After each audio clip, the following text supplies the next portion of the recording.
Welcome to the MTBC Telling Our Stories podcast. I am your host, the Associate Pastor here at Mount Tabor Baptist Church, Daniel Nally. And this podcast is us here at MTBC at Mount Tabor sharing our stories. I hope you enjoy your time as you listen to the testimonies and the stories of people of our church. And I hope you share these stories with friends, people that are hurting, people that need encouragement. So let's give a listen to our story for the day.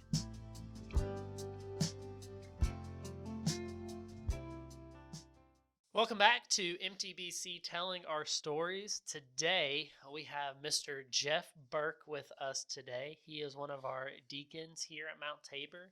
He is also head over our men's ministry. They meet on Wednesday nights and have a pretty cool rotation going on. Different guys sharing their stories and what Lord's doing. So that's been awesome. Jeff, thank you for being here. A lot of these people were rolling through. I've really having to bend their arms a little bit, but Jeff's a trooper, and so he's here today to tell a story. But before we jump into your story with Jesus, want to get to know you a little better, let the people get to know you. You have hobbies or things that you enjoy or things that you want to share, family, friends, whatever? I got a few hobbies. I'm mainly just a peddler, though. I like to peddle in a lot of things and kind of a DIYer. Sometimes when I break stuff, I'll try to fix it myself. But now I've been a blessed young man. Well, I say young. I shouldn't have said young, but I've been a blessed man. I sit there and think I've got a great wife and three great kids, and they've all are married, happily married, and have 6 grandkids. So I've been really blessed in that sense. Jenny and I have been members here. We talked about it. I think she said about 16 years. So Okay, it's been good, man. I feel home here. I've been fortunate being 2 or 3 different churches, but this church really just makes me feel at home. I feel a part of what we do, and I'm just pumped up about it. So men's ministry you mentioned, man, we got a good thing going. We got anywhere from 10 to 15 men who will join us in the evenings, and we like to help each other out, really. Just kind of help folks around the church and help folks in the community, build ramps. We've done that a few times, but just a good group of men who we kind of share, and we just kind of pick each other up whenever we need picking up and all. So things are good. I think I mentioned about my wife. I think I mentioned about my children and all, but hey, I grew up in Stone Mountain, Georgia, but I always, when you meet people, you say, where are you from? Well, I say Atlanta, and then if they want to go a little further, I say, I lived in Stone Mountain, but I went to Tucker High School. really? Yeah, so Tucker High School is really kind of what I'm proud of. Yeah. So, proud of the Tucker Tigers. But went there, and then I ended up going to Furman, playing. I was able to play football and baseball at Furman, went from there, and then I don't know which way I need to go with this story, but never mind. It's all good. If you want, let's go ahead and jump in and talk about it. When, or just share your experience meeting Jesus. All right. As far as how I met Jesus, I mainly was influenced, I would say. I mean, I was like all of us are, I guess, but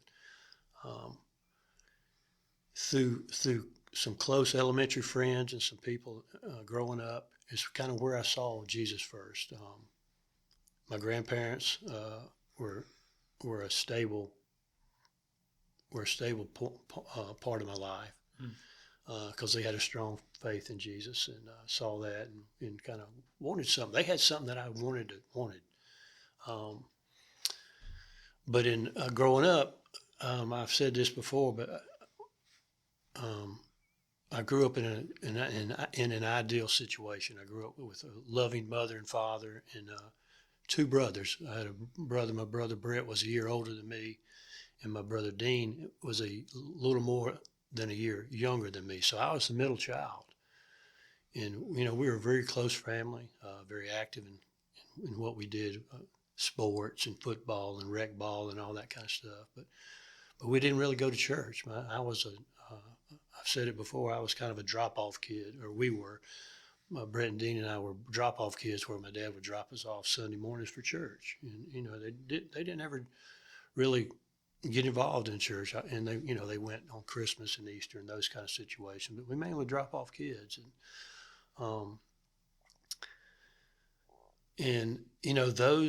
I had some good close friends in elementary school who, invited me to go to church.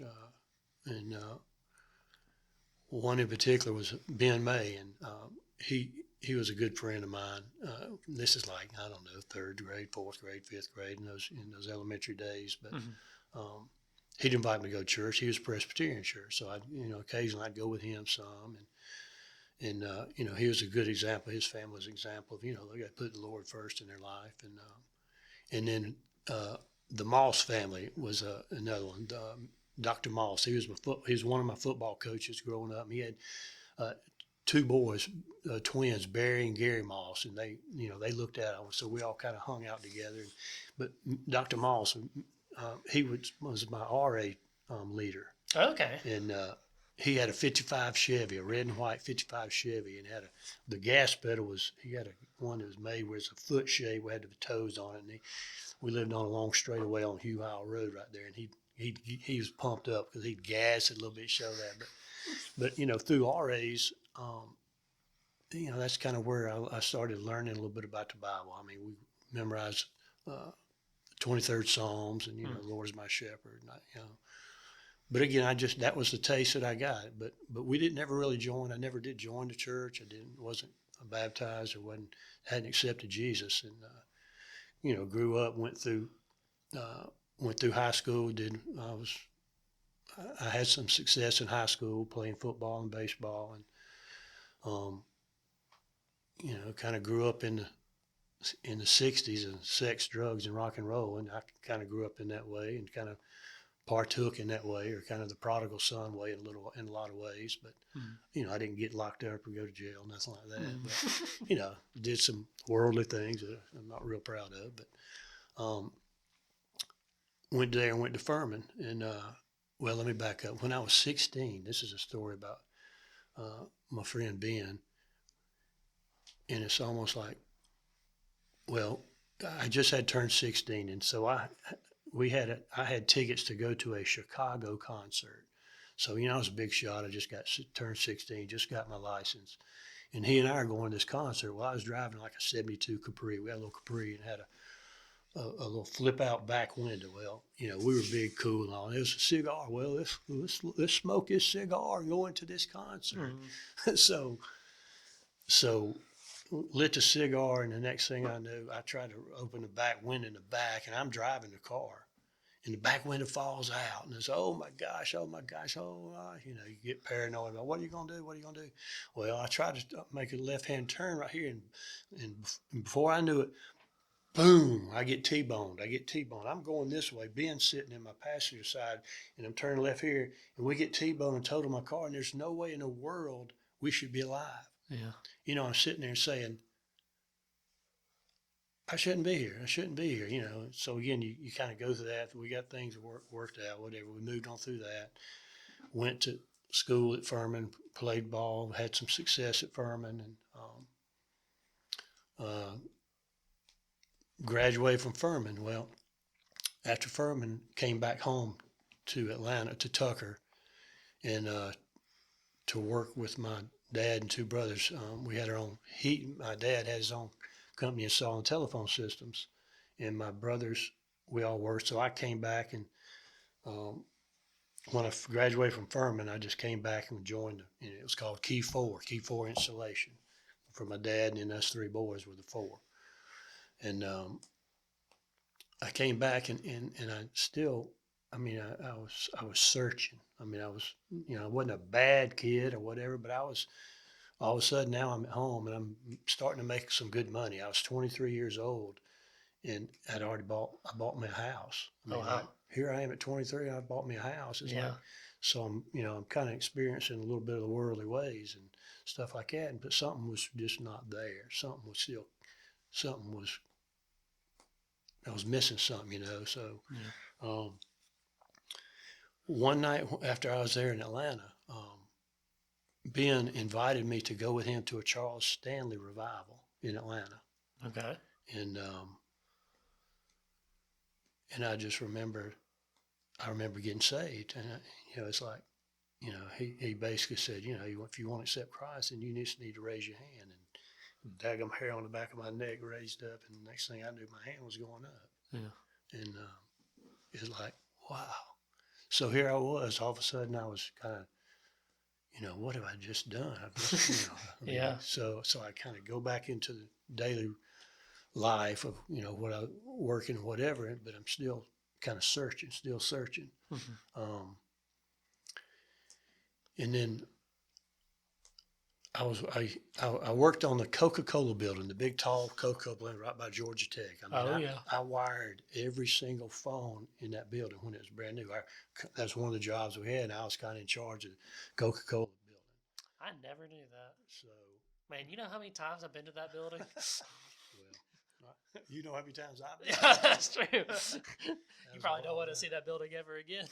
That was neat, but it was like, and I think maybe like the following week or after I got saved at that revival with Ben, um, I was working, and I was up on like the 23rd floor, and there's like 50 floors or whatever. So here I am sitting on the 23rd floor, and I'm working on this floor, and lo and behold, there's a desk over. So I just, I said, I'm just going to take a minute. I'm just going to sit down in this guy's office right here. He sits right here, and you can look out and you can see Georgia Tech and the varsity over there, and there's it. So I just sat down at his desk, and I pulled my seat out right here, and I was just kind of out, just say, man.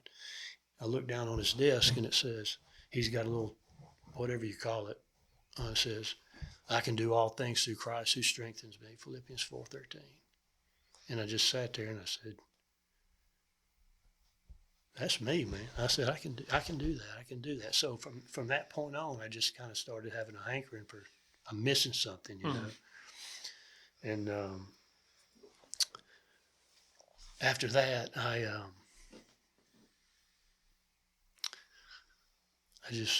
had a calling, or kind of felt like, I need to do something else.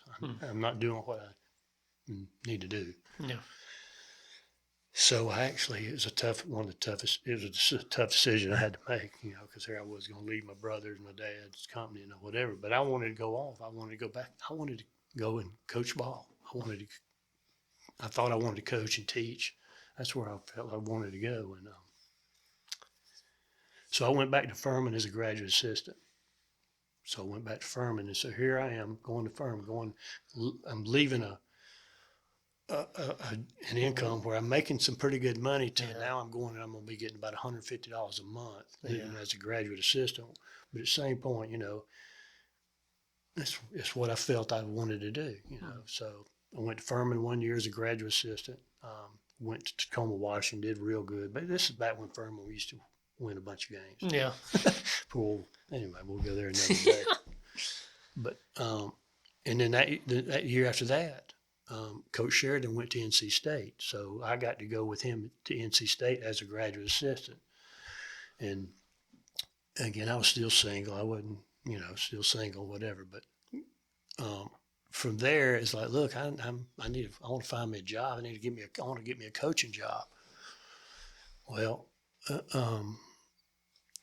as I started to look, I wanted to come back instead of being in Raleigh, North Carolina, I wanted to come closer to home. So I was trying to find something close by there. There really wasn't too much that opened up, evidently. But Presbyterian College had an opening or whatever, and over in Clinton, South Carolina, and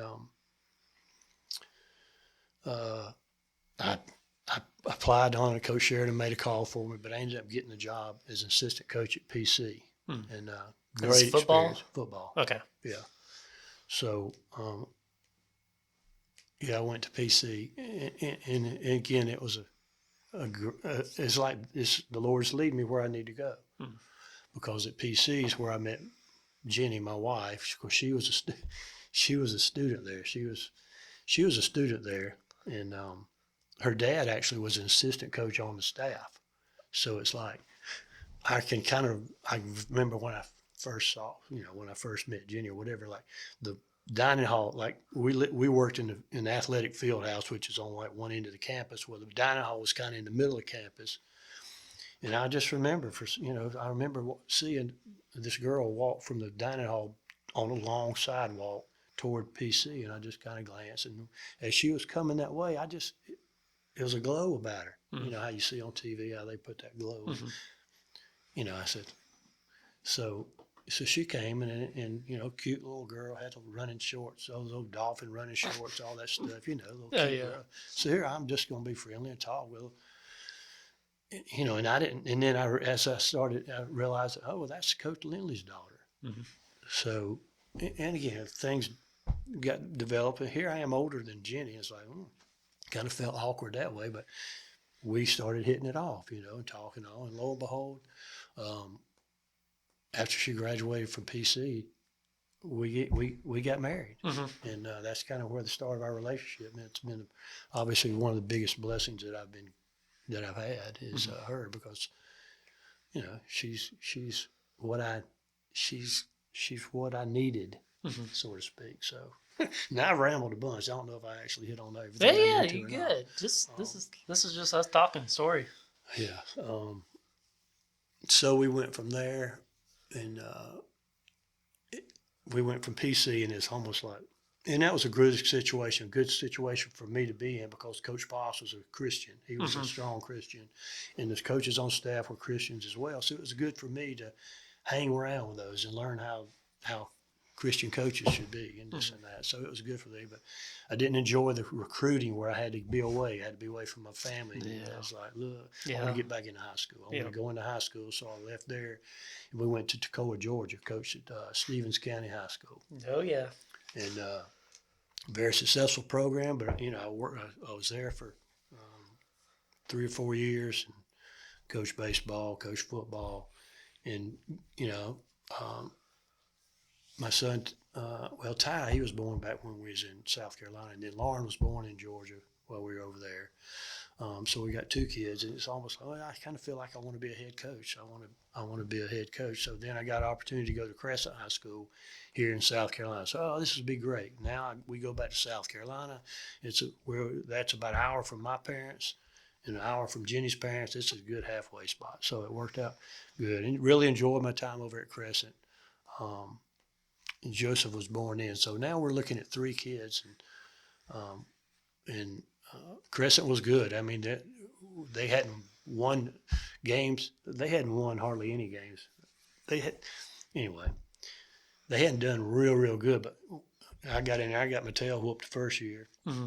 We won 1 game. The second year we won 2 games, and the third year we won 4 games. But the fourth year we won the conference, and they ain't done that since who knows when. Since we did it back in 1997. But anyway, we went to Crescent, and then again, I just got to where I got out of coaching because it took away too much time. I wanted to spend time with my family, so I got out of coaching and stayed in administration as an assistant principal there at Riverside, at Star Ivy Middle School, and then crazy things happened. But from there, I got a call from Pendleton if I might be interested in coming and coaching at Pendleton. And I said, yeah. But I came to a situation that ended up, I'm very glad that we live here and all, but the first couple of years was pretty rough. And it's just a kind of a no-win situation for me, and it was like eating up time with my kids. And I was involved with doing this and this and this and this at 2 schools. It was just more than I wanted to do. So I kind of resigned from the head football coach at Pendleton, and I stayed at Riverside Middle School. That's the greatest thing I've done. I mean, not the greatest thing, but that's been one of the best things I've done, working with the staff over there and those kids. I really enjoyed being assistant principal over there, because you get a chance to have an impact on kids' lives. Yeah, yeah. And it's like, here I am telling my story, but that's really where I kind of was steered the right way, is other people trying to help me at that age. So yeah. So it really sounds like just time and time again through your life that God was kind of either leaving you breadcrumbs or putting some barriers or some walls up to kind of lead you along the right way. Yeah. I mean, you thinking about just the the work of the Lord, if you sit in the 23rd Yeah. story building of the Coke Center, and Yeah. and it's just time and time again that the Lord, led you to your wife, Yeah. led you to your place where you love, led you to this community. Yeah. And so, kind of based on that, how did you and Jenny get here to Mount Tabor then? How did we get here to Mount Tabor? Let's see. We start off when we moved here to Pendleton. We went to First Baptist Pendleton. Okay. Went there. I'm not good at years and all, but 2 or 3 years, and then old Jeffrey Simpson was involved with the youth group over here. And our kids then were about the middle school, early high school age, so we wanted to bring them over here and let them be under Jeffrey for a little bit, and then we just really liked it. So and we bought a house over here, a nice place, a little farm over there. So a little goat farm's what it is. But anyway, we just really like the area and like the people, and we've just been happy as we can be over here since then. So. But you mentioned Seco, but that's kind of where I'm at now. Here in my, I've kind of kidded with the preacher that I'm in the fourth quarter of my life. From a football mindset, your fourth quarter, that's kind of where I am. And you sit back and look at the things, and that's what I sit back and see how the Lord's just kind of put me here and sent me here and showed me this way. But it's been real good. That's awesome. Yeah. I've heard that a few times now that both John and Paula said the same thing, that their kids started coming here to Mount Tabor, and then they wanted to see what was going on, and it was almost like the Spirit told them this is where you need to be. So it's just neat that similar stories of how you all got to where you are now, and kind of just how the Lord brought you here to Tabor. Yeah. I do want to say, just for people listening and everything, me and Jeff, we have some weird cross. We know the same people randomly. When he was in Stevens County, he coached with a guy named Frank Barden, who was the high school football coach of Cartersville High School when I was going through, and I think he was actually my PE teacher one year when I was in school too. Yeah. So I played baseball with his son, both of his sons growing up. We were on the same little league team together. So it's just wild to think of, just knowing the same people. Yeah. And I tried to get Frank over here at Pendleton. Yeah. Almost didn't work out. And he took off. But Frank's a good guy. Frank and Tammy. Yep. He's cool. He's a cool guy. Well, thinking through your life, Jeff, has there been any scripture or verses that you've been able to hold on to that have helped through challenges, or something that the Lord used? You already said Philippians 4:13. Other things that you think through your life, other verses? Well, to be honest with you, I'm not real good at memorizing stuff, but Philippians 4, it still sticks with me. I've sat there in the mornings when I get up, it's like, what am I doing? And this, I can do all things through Christ who strengthens. I'll just kind of tell myself that, and that's kind of what I go on. I just try to get up and try to make the most of whatever we got going on, and but that's probably the mainly one that I've memorized and know the most and all. But so that verse really it covers a lot. It paints your work ethic really, truly, right? Everything that you do is for Jesus, or all things you're doing for Christ. That's awesome. Now, thinking through, you've walked through the situations and the circumstances of how the Lord's brought you here and what He's done through your life. Has there been time, maybe challenging time, or Jenny talked about the darkness of the night was the way she categorized it or described it. Any of those times where you can look back and say, man, Jesus was there helping me along. Jenny's a little smarter than I am, but I mentioned, I sat back when I go back and I think about that car wreck that I had at 16, and Ben's beside me. Ben's the one that stayed with me and tried to lead me to the Lord. It's like, we should be dead. We should not be here. We should be dead, but we're still here. And for what purpose? Well, maybe it's because Ben was supposed to lead me to Christ. It's like, because he was the one that took you to Charles Stanley. Yeah. In the elementary, his family would take me to the church, and then he stayed on me because realistically, I probably dogged him. I did him. When we get to high school, I'm chasing you know, the popular this and popular that, and kind of abandoned Ben a little bit, but he stuck with me. You know, Yeah. it's kind of like, I appreciate that. You know, but Yeah. that's one thing I look at there. He did that, and then, you know, how did I ended up at PC, man, of all the places to go. Clinton, here I am, a world guy from Atlanta. I ended up in Clinton, South Carolina at PC, and then that's where I'm going to meet. That's where I met my wife, you know, Jenny. And it's like, you know, so it's easy for me now to look back and see the path that he had chosen for me. So hopefully I just can do them right and continue that good path. Mm-hmm. Yeah. It's like that, I can't remember, it was Michael W. Smith or Stephen Curtis Chapman. The Fingerprints of God was like, I can see the fingerprint. You know that song? It was like a early 2000s song. But yeah, it just made me think of that. That's awesome. So now you're in your fourth quarter of life. What is one thing you feel like the Lord's teaching you, or one thing that you'd, you know, feel like the Lord's encouraging you in now? I mean, I think, I don't know. I feel like I enjoy spending time with my kids and my grandchildren. Mm-hmm. You know, and it's almost like I feel like, you know, I got a lot of things, hobbies. You know, I got a lot of the hobbies that I got from my grandfathers and my grandparents. One of my grandfathers, he raised chickens and raised cows, and like he had a little pond that he had where he caught these big lunker catfish. Mm-hmm. And then on my mom's side, my mom was Greek, so it was the Greek really instilled the family in you, not necessarily church and religion and Christianity, but more family oriented things. So, but he liked to travel, but he liked to catch blue crabs and like to cook. Yeah. So I don't know. I just like to spend time with my grandkids and just kind of work through stuff and just get to spend time with them. Yeah. My kids, you know, now it gets to the point where, you know, I'm here to help you, whatever I can help you. You know, how can I help you? Let me know. We'll do what we can. But I don't know. I just want to be a good father. I want to be a good husband. I want to be a good friend and follower of Jesus. So that's kind of where I'm now. You just want to pour into the next generations, and which is kind of really the heartbeat of what you said of why you enjoyed Riverside so much, leading your kids, and you know that next generation is your grandkids. And so exactly. Yeah. So I've retired from there, so I don't do the daily with Riverside, but I enjoyed that a lot. That's awesome.